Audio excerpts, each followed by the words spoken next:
what about the recovery plan? Are you seeing any from even the ADAG groups? Because there have been some stake sales. DHFL is right now looking at a transaction.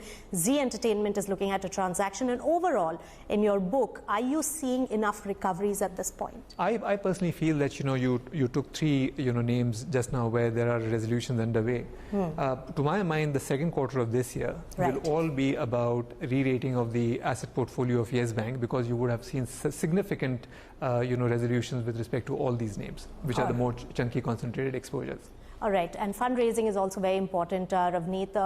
Market wants to know how soon will you be able to raise funds, because there's enough and more concern raised on the way your stock price has moved, and therefore the concern coming in from investors as well. So is there a timeline that you can give to the market on when the fundraising will be complete in your view? So, I don't think it's any secret that we are working on that. It is, something which has our fullest attention, a lot of effort going into that. Right. And my sense is that, that whole process should get completed in very short order. In very short means, can you give a timeline to that, Ravneet? I wish I could, but I would say that, it should happen relatively soon. Okay, can we say that in the next quarter, we are in the end of the first quarter of this financial year, by second quarter end, it will definitely be complete? Yes, I think that's a very reasonable, estimate. All right, when we talk about fundraising, now how much has that dented your plans of having a good fundraise because of the way your stock price has behaved? Because your market cap has almost halved from the time you start talking about QIP or PE investment. Yeah, so I think if I look at it from the point of view of existing investors, obviously we would like to dilute at a higher price relative to the price where it currently is. But having said that, I think everybody is unanimous in their views that we must do whatever is in the best interest of the bank. And if the best interest of the bank gets served by raising capital, then the price becomes secondary. Right. Not only that, I think there's also a general belief that actually the capital raise will be the catalyst for the stock price as well. So we are very committed to raising capital at the earliest.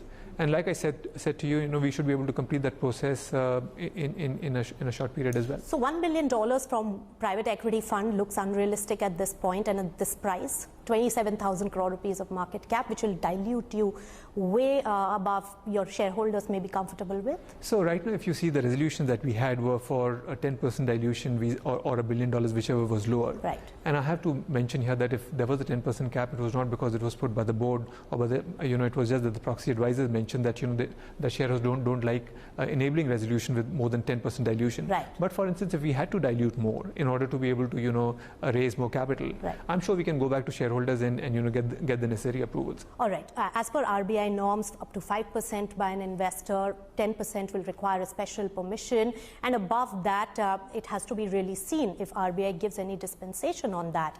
At the moment, then, you're working with a clutch of private equity investors who nowhere cross 5%. Is that one of the constraints which also come with the private equity investment in your company? So multiple conversations on as we speak, Nisha, but we haven't seen the constraint yet with respect to the shareholding and what regulatory approvals that may require. I don't think we've got to that stage yet, but the discussions that we currently are having are progressing well and very, very constructive and engaged. How many private equity firms are right now in talks with you, Ravneet? We have a couple of conversations going. And how far is a definitive term sheet with any of them? So I won't want to speak on their behalf. All I will say is that the process, the way it is currently underway, is going along satisfactorily.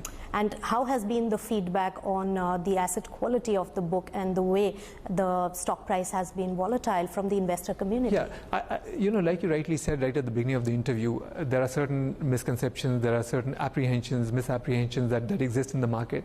So when we've had the chance to, wall cross some of these investors, to be able to provide them, more granular insight into what our book looks like, what the resolutions potentially could be, I think they felt a lot more comfortable than just going with what may be out there in the public domain.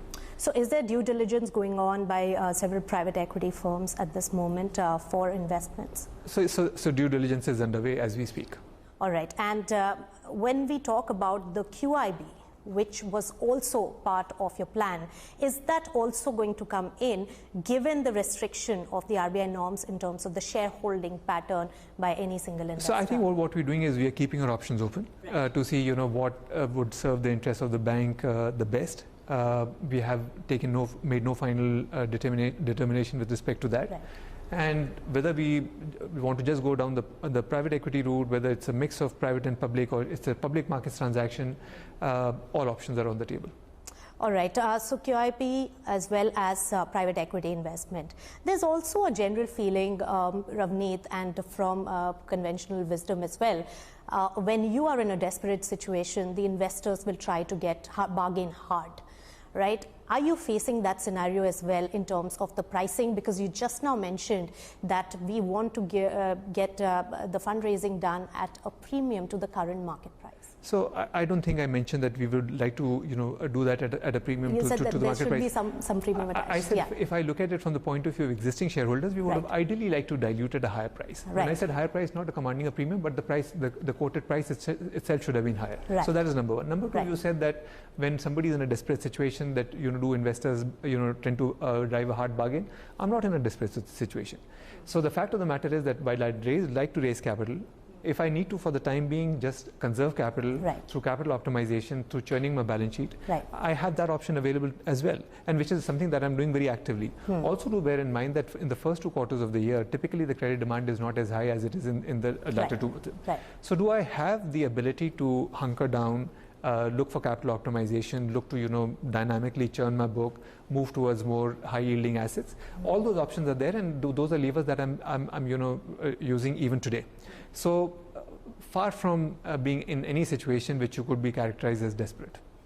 All right, and how much lower are you ready to go in terms of the pricing compared to the current market price? Because I heard from sources in the investor community, not private equity, more market participants, that 80 rupees per share could be a good price to invest a huge amount. So, Nisha, one thing which I would definitely recommend is that you should be talking to a different set of investors, in which case, because a lot of the feedback that I get is also quite to the contrary. Whether it's in terms of... I would like to hear your side of the feedback as well. I personally feel that, if you look at where the stock is currently trading, I think it is much below where it ought to trade. At the end of the day, if you look at financial services in India today, I think the headroom for growth for private sector banks has never been better. Right. Okay, so you have an issue where the NBFC sector is dislocated. I think our nationalized banks will need some time to be able to get back on their feet.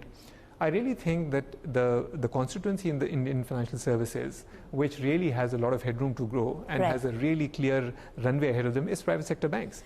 So to be able to get a private sector banking play with a countrywide presence, a very dynamic brand, a tremendous amount of customer goodwill, why would you discount all of that? All right, so you made a fair point that probably we should be trading much higher than what we are trading. And yes, your stock has been slammed, your market cap has been halved.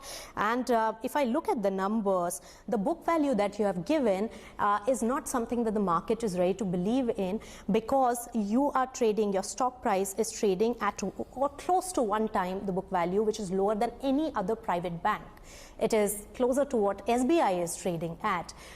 What kind of pacificatory statement would you like to sound off in terms of your business aspect, so that the fair value is achieved in terms of the book value that you have given? So we keep talking about the asset quality, and I hope I've been able to address some of your concerns with respect to that.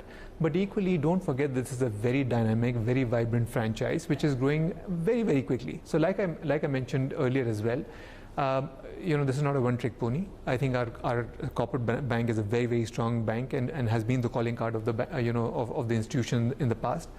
Equally, if you look at a transaction banking business and you look at a retail banking businesses, those are growing in the 30% range, and we see absolutely no let up over there. Definitely, we need growth capital for that. You have also stated that retail is one area that you're going to focus more on and grow that particular business. That will require investment and management bandwidth. You have really lost a senior management hand in that. What are you doing about that and the investments that are required for retail? So first and foremost, I think if I look at the management depth in our retail business, it is absolutely outstanding. We have some of the industry's best professionals looking at our various businesses, and it is getting reflected, one, in terms of how well that business is growing, second, how well it is managed from a cost and a risk perspective, and third is also from the point of view of the capital efficiency that that business generates. Let me rephrase the question that I asked you earlier. If you don't raise funds at this point, then your growth can get stymied because you need to infuse more capital. You're also maxing up in terms of your capital adequacy.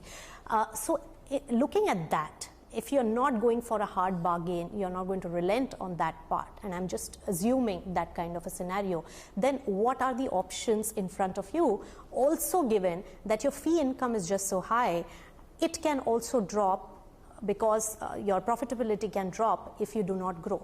We said that we will go in for more prudent accounting in terms of our structured finance business, where we said we will not just recognize the fee upfront, we will amortize it over the life of the loan. And that will take some quarters before it stabilizes. I think that's a fair point. But when you talk about our fee income, do bear in mind only 40% of it comes from the structured finance business, 60% of it comes from transaction bank, from retail bank, from our financial markets, all of which are growing very, very robustly right now. So I think we will be able to, make sure that we shore up our fee income, and there is, no drop in that. It's just an accounting change for a structured finance business which we want to make, and which will definitely take a few quarters before, it starts to trend in line with what it was previously. So Ravneet, there's one more rumor which is doing the rounds, that your compensation may be linked directly to the price at which you raise funds in the bank. There is no element of my compensation which is even remotely linked to the capital raising in any way whatsoever. All right, Ravneet, thank you so much for joining us on CNBC TV 18 and taking all our questions so patiently. Thank you, Nisha. Pleasure.